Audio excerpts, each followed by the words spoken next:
Welcome to this episode of the Harpreet Singh Show. In today's segment, we are going to talk to Dr. Vasant Joshi, who is a follower of Osho, and all across the world he goes and propagates the message of Osho.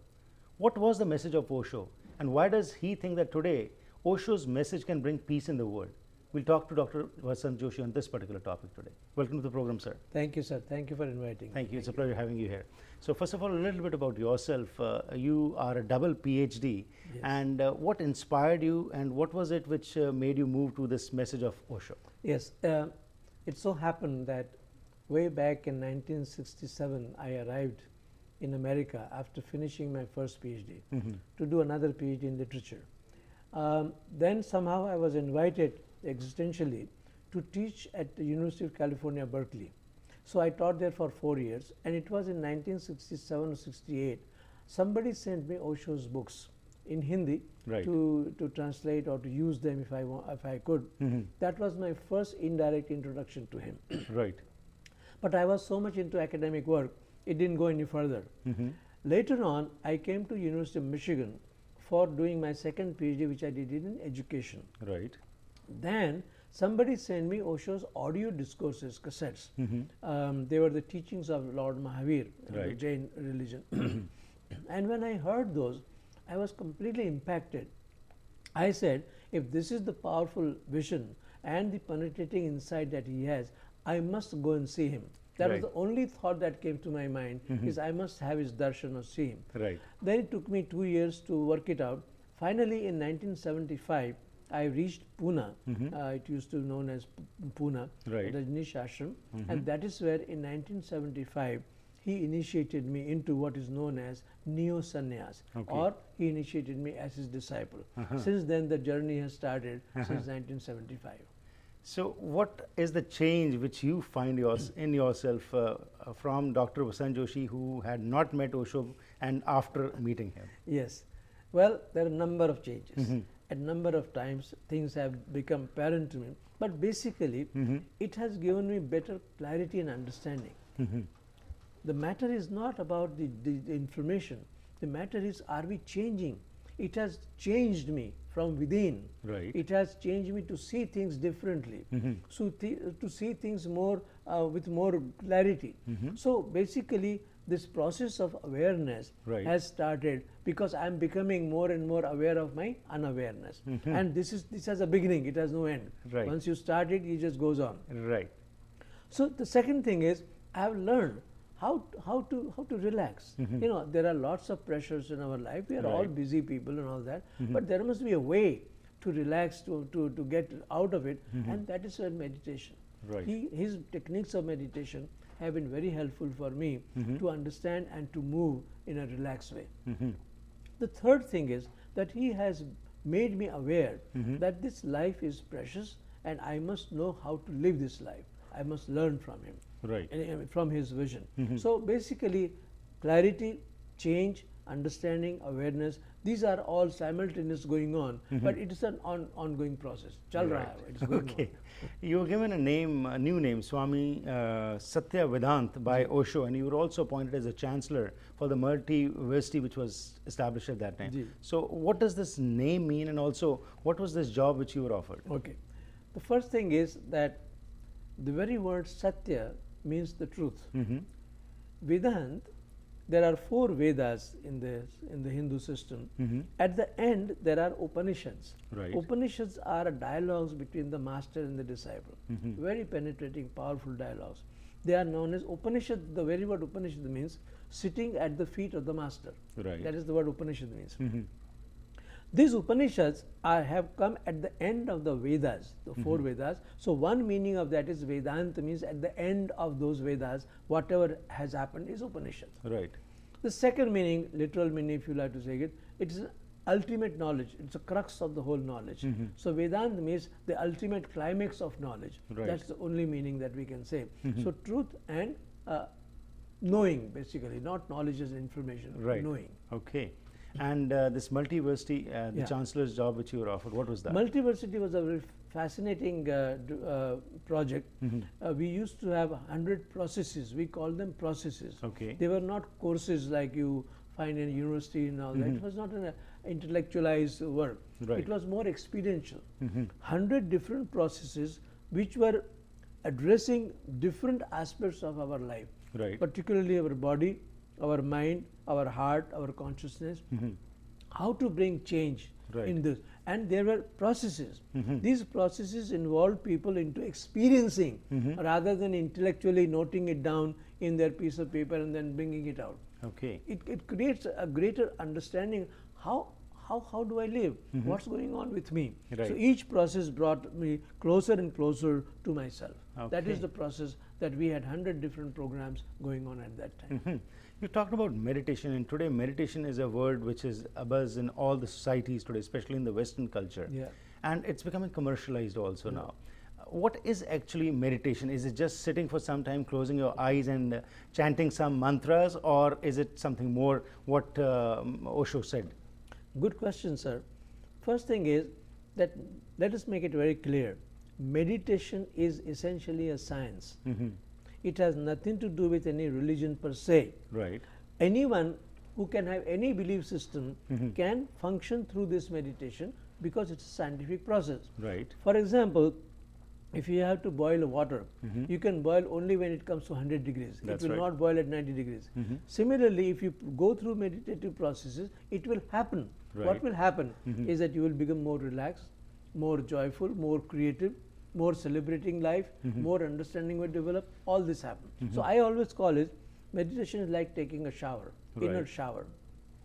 You take outer shower to clean your body. This is cleansing inside. Meditation is a cleansing process. Okay. So meditation should not be taken as a simply closing eyes, because by closing eyes things don't resolve. Right. Because the inner world is always in a mess. Right. We are in a mess.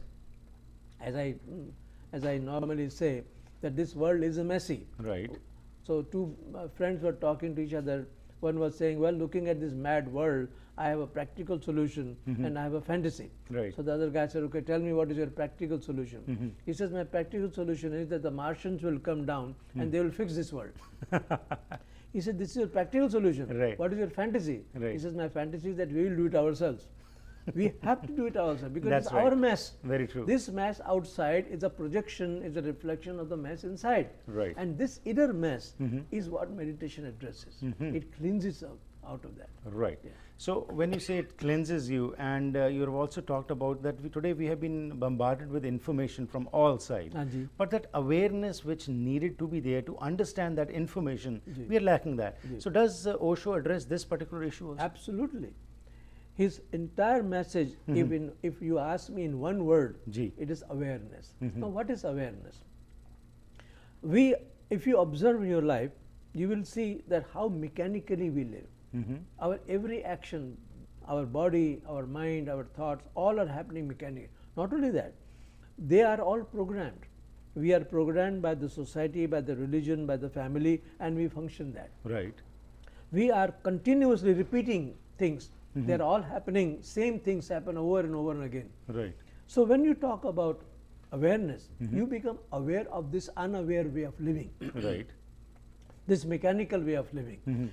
The more you understand that, the better you are able to perform. Right. Many times people say, what will happen with meditation? I say the first thing it will happen is that you will be able to perform well because you will bring your total energy into it. You will bring your total attention to it.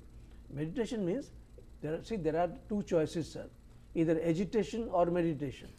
These are the only two choices. Right. We do everything so that we get more into agitation. Right. And then we say, my God, why it is happening to me? Why me? But you created that. Right. The only other option to agitation is meditation. Right. Meditation means everything, every aspect of your life, you watch it. Osho uses the word witness. Right. A witnessing consciousness has to develop, which is watching everything. How do I work? How do I function? How do I talk? How do I think? Right. All this is under the scanner of that witnessing consciousness. Okay. That is what meditation is. So basically, what you're saying is that thing which gets reflected in your character and whatever you're doing is meditation, not just closing your eyes for some time. It's a byproduct of it. Right. Meditation is a happening. meditation cannot be done. Right. Meditation happens. Happens. Yeah. Okay. So it descends. Right. It descends, and once it is in there, then whatever happens out of it, it will happen out of that. Right. Either it was happening mechanically, Right. or because of the programming that has happened, or it will happen now because now I know what is to happen, how I have to do it. As I was saying, that in Hamlet, the Hamlet says in that the question is to be or not to be. Not to be, yeah. But that is not the question. Osho would say the question is how to be and how not to be. Right. Because we already are. We are already born. Right. Now the issue is how do I live?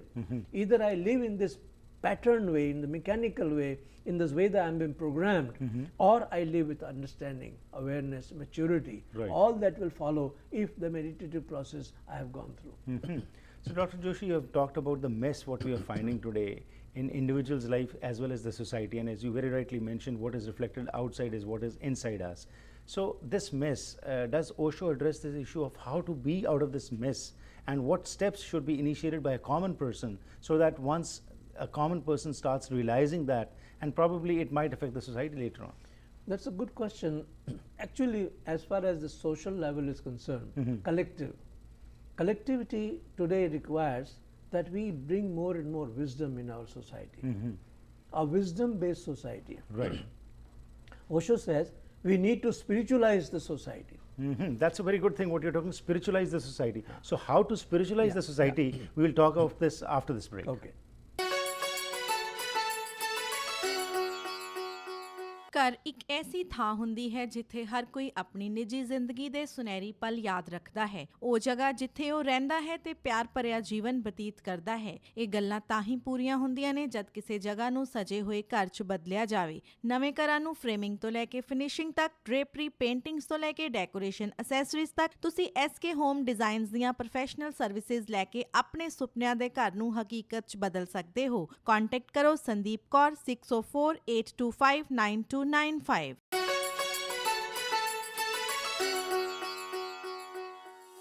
Once again, welcome back to the program. Today, Dr. Vasant Joshi, who is from Delhi, is talking to us about the philosophy of Osho and how we can come out of this mess, what we are seeing in the society today.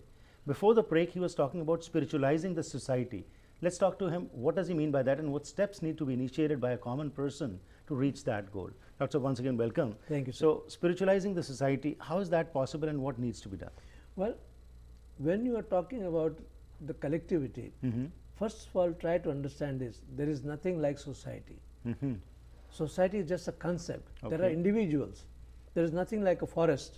There are only trees. So when you are talking about society, you are talking about individuals. We will have to make each individual become more and more conscious. How do that happen? Osho has created in his lifetime more than 3,000 meditation techniques. Any of these meditation techniques can be applied to your daily living, Right. and they can become the transformative element for the change to happen. But in order to spiritualize, he says spiritualization means becoming more and more wiser, mature. Wiser in the sense that, as I was sharing with somebody, that Charles Darwin has said it is an issue of survival of the fittest. Yeah. But that is not the issue, because even today a man who is not fit physically can survive. Yeah. Today the issue is survival of the wisest. Only those who are wise, they will be able to survive. Right. Otherwise we have destroyed this world already almost. Right. So for each individual, he will have to learn, is this the way to live? Does it give me any peace? Does it give me any happiness? Does it give me any joy? We think that having more is being happy. Right. That is not the case. The more you have, the more you become unhappy, because there is no end to it. The understanding is, am I living according to my own understanding, my own conscious way of doing it? Am I doing consciously? Right. First thing is that we are conscious. You are listening to me, sir, I am listening to you. I am conscious, but Right. am I listening to you consciously? I drink water. I am conscious, but am I drinking water consciously? Right. That is where the whole change happens. So each and every activity, and as I was sharing, that this activity has to be watched. One has to be aware of our unawareness Right. at 3 levels: the body, the mind, that is thoughts, and the emotion. Okay. One has to be very careful about it, watchful about it. Right. So how to be watchful of those things, what you're talking, being aware of the unawareness, and that's a very important point what you have raised, Yeah. because we generally never ever think on these grounds. We, as you said, I'm drinking water, that's fine, but am I conscious? So how to bring that awareness into even small things in life? If you can give us some steps about that. One can just, it's just a matter of practicing, bringing that willingness. See, priority ka sawal, it's a question of priority. Do I want to live in a conscious way or not? That is, first I have to make it clear. Right. Normally people don't care about it because it's a big hassle. To be conscious about my behavior, it's a big challenge. So I would rather do it the way I've been doing it from the childhood. Right. So the first thing is I have to make it as a priority. And I begin with simple things. For example, I get up in the morning. Now how do I get up? What do I do? I do all things normally in a very mechanical way. Right. Can I just sit down? Can I just sit quietly, close my eyes, watch my breath? The simplest way of becoming more aware is watching your breath.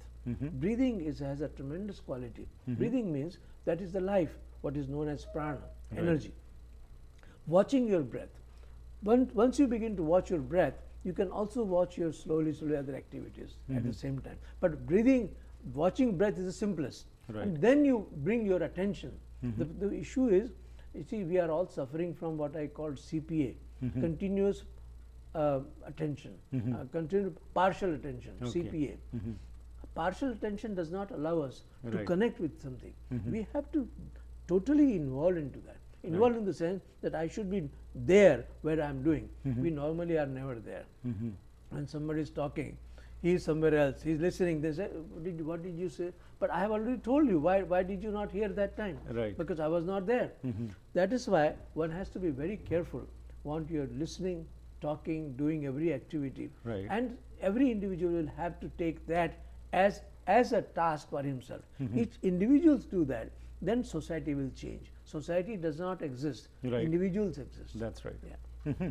Now, when you talk about this message was to spread that wiseness in the society, but today what we are finding everywhere, it's the other bunch of people who are ruling, who are controlling. So what about those wiser elements? Can they survive in this kind of environment? Sir, this is not a new thing. Humanity has been behaving in an insane way for the last thousands of years. Right. And yet, wise people came. Buddha came, Mahavir came, Guru Nanak Dev came, Kabir came, Meera came. And it is because of them that we are at least have survived. If they had not been here, we would have been finished long time ago. Right. Because the humanity does not have any care what is happening to the world or to the other people. Power based. Right. It's all power game. Somebody said about politicians, they are all, that is basically the message. So they say that if a politician says yes, that means maybe. Right. If he says maybe, that means no. But if he says no, then he is not a politician.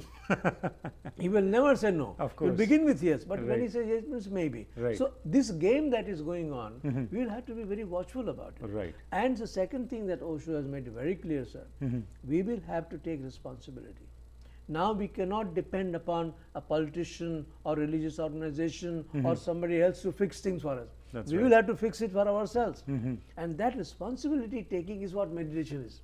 Right. Meditation is taking responsibility for my own growth, for my own maturity, for my own change, for my happiness. I don't want to depend on you to give me anything. Right. I can earn on my own if I know Right. that this is what I'm looking for. So today in this messy world, we will have to just make sure that we take responsibility. Great. Now, you have talked about that being conscious. You gave an example of water, like we are drinking, to be conscious of that. And you also talked about the thoughts. Ji. Now, thoughts are a constant process which are going to come. Yes. Now, how to meditate on the thoughts, basically, if you can just talk about that. a Good little question.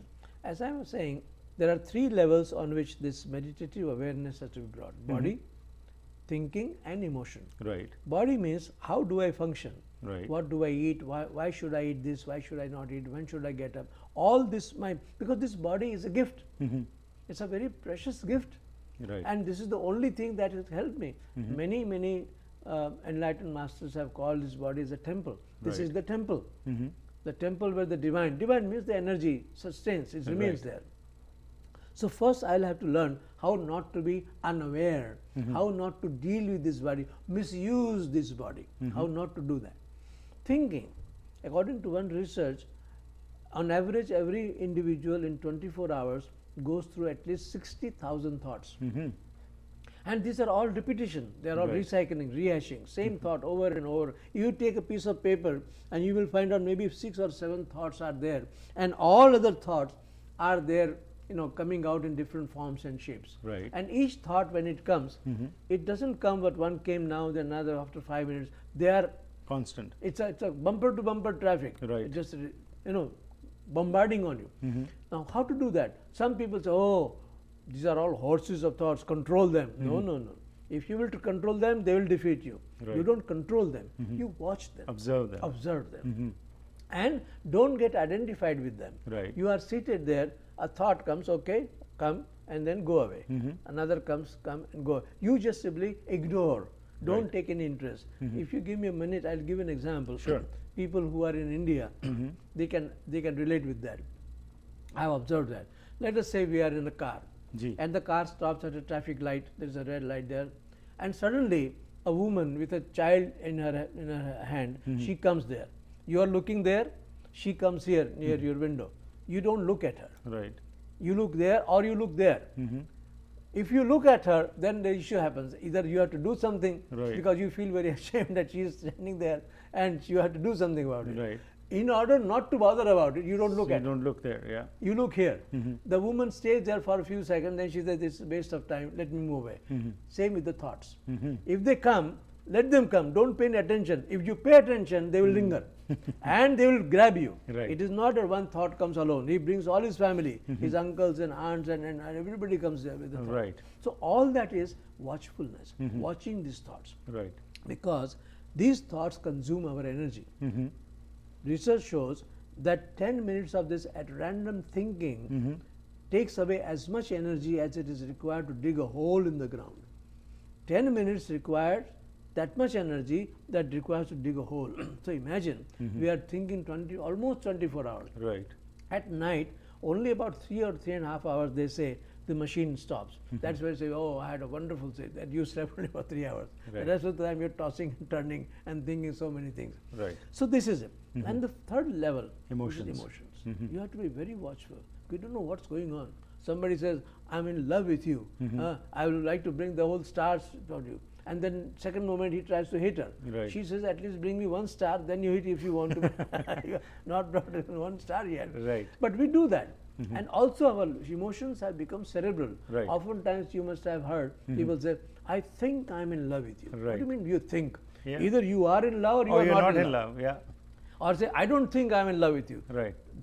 Love also has become a thinking situation. Absolutely. So we have to watch all these 3 levels. Slowly you begin to say, "My goodness, what a nonsense I'm Right. doing." And you get out of it. Right. Not by controlling it. So to sum it up, whatever you have said is 2 things come forward. One is to be conscious of the unconscious, Yes, sir. and be aware of the unaware. Yes, sir. That's what it is. And Yes, if sir. you start living this way, automatically it will take time, but definitely your life will change. And the mess in the society, as you said, the mess within ourselves will change, and automatically the society will Yes, sir. Sir, it was a pleasure having you. Thank you very much. Thank for your you, time. sir. ਸੋ ਅੱਜ ਅਸੀਂ ਸੁਣਿਆ doctor Vasant Joshi ਨੂੰ, ਜਿਹੜੇ ਕਿ ਸਾਡੇ ਮਹਿਮਾਨ ਸਨ ਦਿੱਲੀ ਤੋਂ। ਇਹਨਾਂ ਨੇ ਇੱਕ ਬਹੁਤ ਹੀ ਇੰਪੋਰਟੈਂਟ ਮੈਸੇਜ ਸਾਨੂੰ ਅੱਜ ਦਿੱਤਾ ਹੈਗਾ ਹੈ, ਜਿਸ ਦੇ ਬਾਰੇ ਤੁਸੀਂ ਸੁਣਿਆ ਕਿ ਕਿਸ ਤਰੀਕੇ ਨਾਲ ਅਸੀਂ ਆਪਣੇ ਜੀਵਨ ਵਿੱਚ ਪਰਿਵਰਤਨ ਲਿਆ ਸਕਨੇ ਹਾਂ, ਪਰ ਉਸ ਵਾਸਤੇ ਸਾਨੂੰ ਕੌਨਸ਼ੀਅਸ ਹੋਣਾ ਪਏਗਾ ਉਸ ਅਨਕੌਨਸ਼ੀਅਸਨੈਸ ਦਾ, ਕਿਉਂਕਿ ਅੱਜ ਹੋ ਕੀ ਰਿਹਾ ਕਿ ਅਸੀਂ ਸਭ ਕੁਝ ਕਰਦੇ ਹਾਂ ਪਰ ਸਾਨੂੰ ਪਤਾ ਹੀ ਨਹੀਂ ਲੱਗਦਾ ਅਸੀਂ ਕੀ ਕਰ ਰਹੇ ਹਾਂ।